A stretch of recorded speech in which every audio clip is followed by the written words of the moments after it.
Hola, ¿qué tal, maestra Claudia? Buenas noches. Hoy, 21 de enero del 2021, ya es el segundo video que grabo. Tuve algunos problemas, le mandé algunos correos, la verdad no sé si lo vio, pero bueno. Eh, yo analizaré más que nada el protocolo de actuación de los pueblos, comunidades y personas indígenas. Para empezar a hablar acerca de este tema, el protocolo indígena, creo que hay que adentrarnos primero que nada al marco jurídico, al marco normativo. Bien, el marco normativo se encuentra integrado inertemente dentro de la Constitución Política de los Estados Unidos Mexicanos, es decir, nuestra Constitución.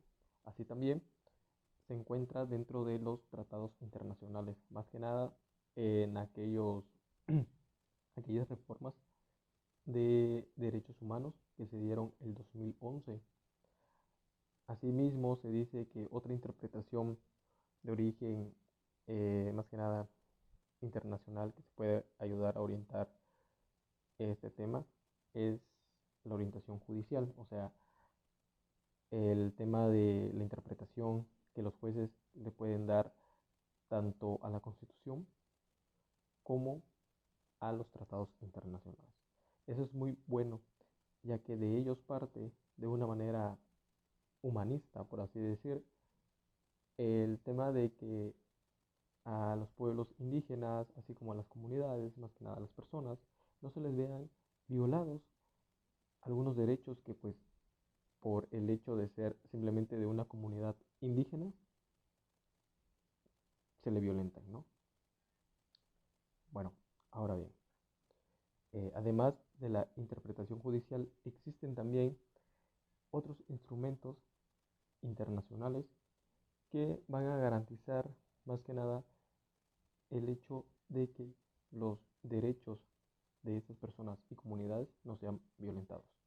Entre ellos podemos encontrar la Convención Internacional sobre Eliminación de todas las formas de discriminación racial, así también la Declaración sobre los Derechos de las Personas pertenecientes a las minorías nacionales o étnicas.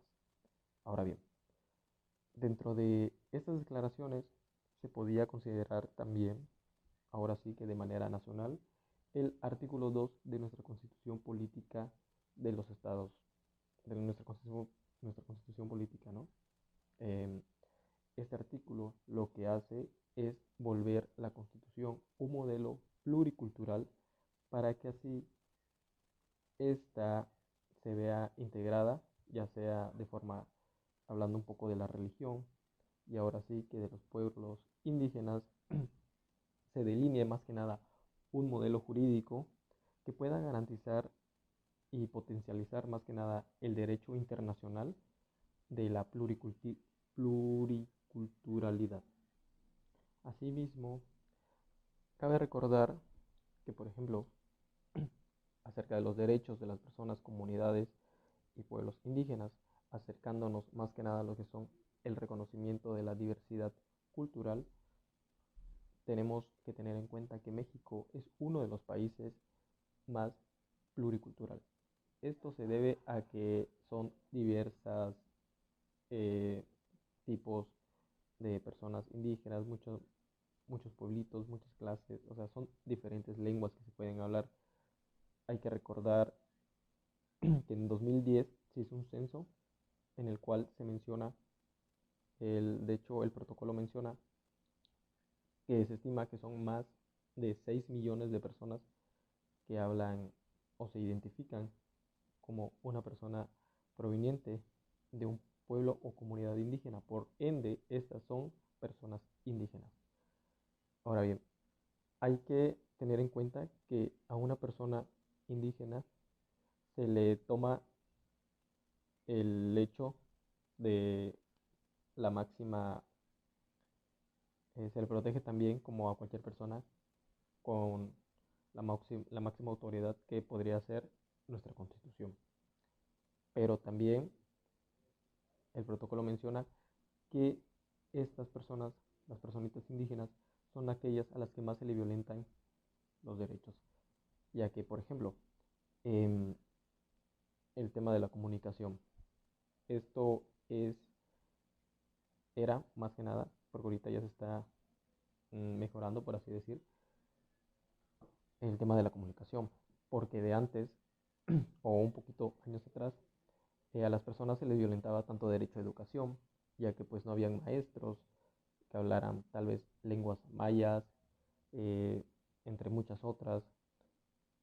En los hospitales se les violentaba el derecho a la salud, tal vez el derecho a la vida, porque estas personas no logran comunicarse tal como se debe con personas como nosotros, ¿no? O sea, hablando del tema de la lengua y la interpretación, que no se tiene en sí esa cultura de tal vez aprender un poco para poder evitar violentarles los derechos fundamentales que son importantísimos tanto como para nosotros como para ellos. Ahora bien, también hay que tener en cuenta que a estas personas indígenas se les agregan derechos indígenas.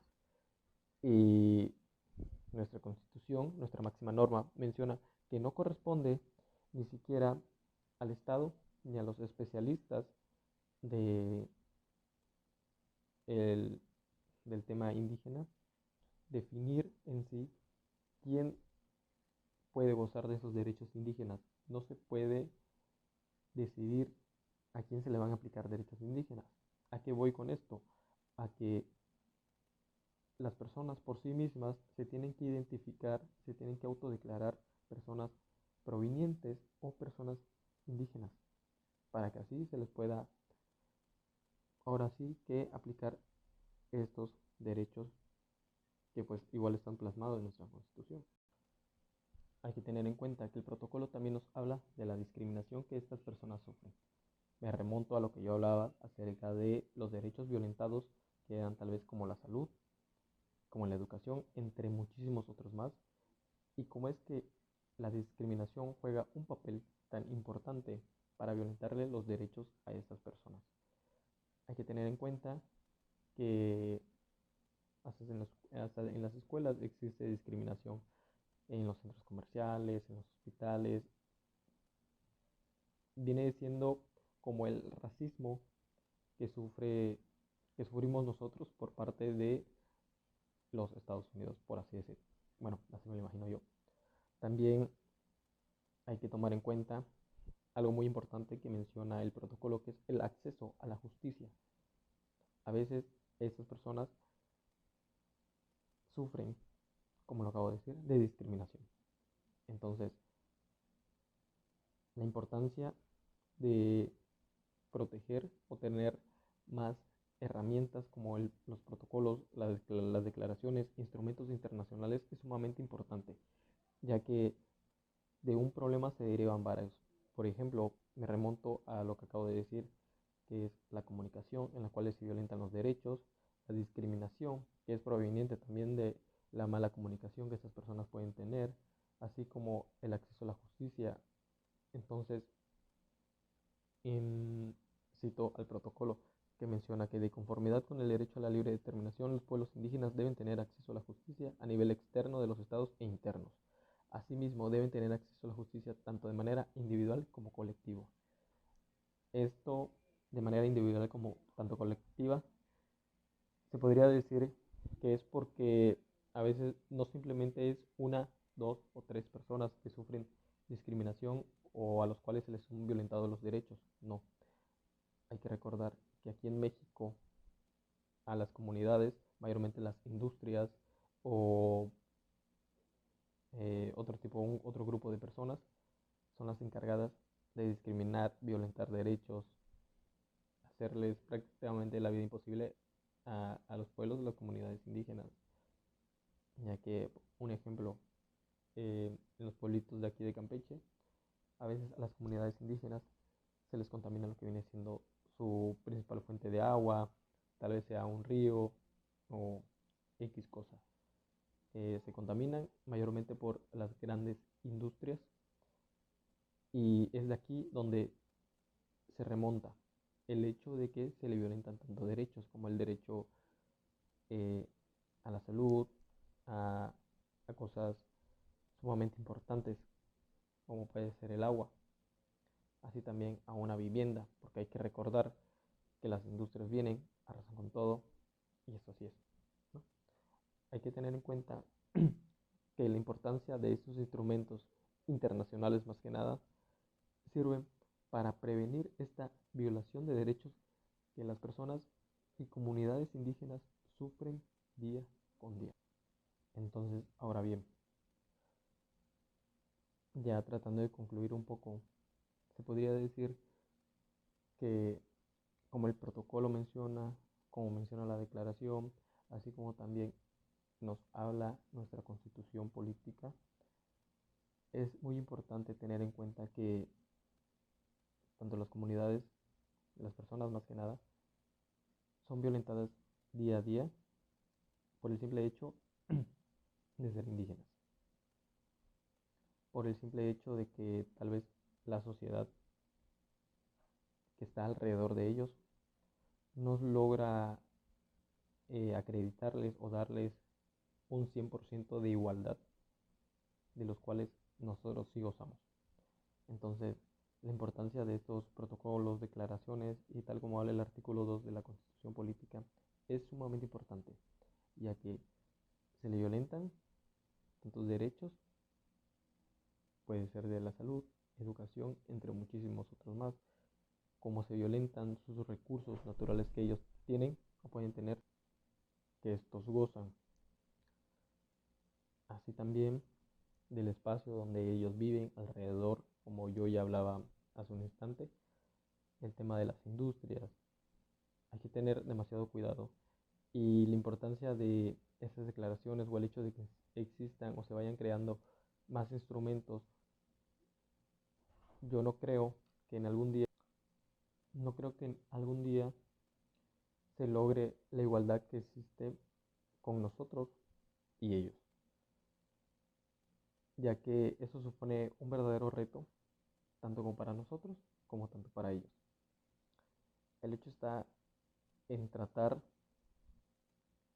de priorizar sus derechos de ellos, ya que son los más vulnerados.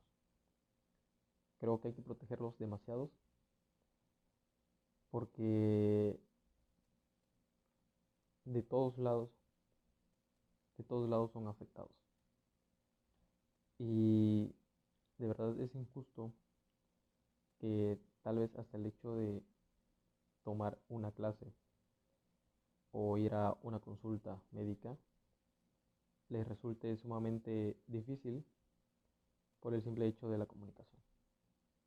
Y aún así, pues tener en cuenta pues que no cuentan con los mismos recursos que nosotros, que tal vez trabajamos en una ciudad, a ellos que trabajan en un campo, al hecho de que tengan que venir aquí por una consulta médica, al hecho de que tengan que venir aquí a buscar justicia que se les debería de dar de forma naturalmente, o sea, no teniendo que trasladarse tan lejos, teniendo problemas, haciendo muchísimas cosas que de verdad resultan ser innecesarias. Entonces, en conclusión, yo creo que hay que priorizar a los pueblos indígenas, ya que de ellos obtenemos de verdad muchísimas cosas, tenemos muchísimas lenguas y es a lo que vuelve un país sumamente pluricultural y creo que es lo mejor de esto, que gracias a ellos nos volvemos un país único, gracias a ellos tenemos turismo, gracias a ellos tenemos mucha manufactura, muchísimas cosas y nosotros solo le damos problemas tratando de no priorizarlos. Entonces, para concluir, podemos decir que los pueblos indígenas son de suma importancia, ya que gracias a ellos nos remontamos a tiempos atrás, a, por ejemplo, la cultura maya. Gracias a ellos sabemos un poco de nuestra historia, en la cual ahorita estamos, gracias a ellos. Hablando de la ecología, ellos son los que mayormente les dan pues ese cuidado que nosotros no le damos a la naturaleza. Así también el hecho de volvernos, en el caso de México, un país con muchas culturas, pluricultural, como ya había mencionado, nos vuelve un país sumamente atractivo para los turistas. Entonces, se deben de crear más proyectos, programas, declaraciones para protegerlos a ellos, que son los que más dan, pero menos reciben. Gracias.